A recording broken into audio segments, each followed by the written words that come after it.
ធ្លាក់ for ខាប់ដឹកទឹកបាយធ្លាក់មកមានខ្ទុះធ្លាក់មកមានឈាម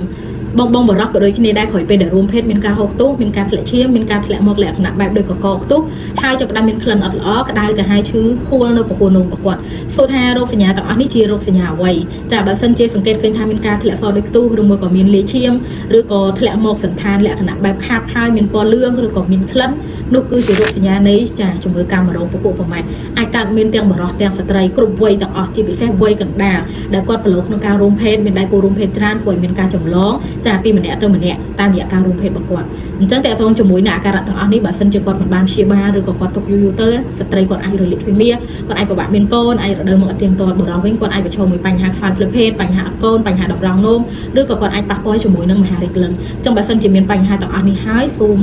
ជួបជាមួយអ្នកជំនាញដើម្បីប្រឹក្សាយោបល់ឬក៏ព្យាបាលទៅតាមកម្រិតនៃជំងឺនោះឲ្យបានទាន់ពេលវេលាជៀសវាងមានការបង្កមេរោគកាន់តែធ្ងន់ធ្ងរប៉ះពាល់ដល់សុខភាពរបស់គាត់កាន់តែខ្លាំងបើសិនជាបងចង់ប្រឹក្សាលំអិតទៅលើជំងឺកាមរោគប្រភេទប្រមាសឬមួយក៏ជំងឺផ្សេងៗបងអាច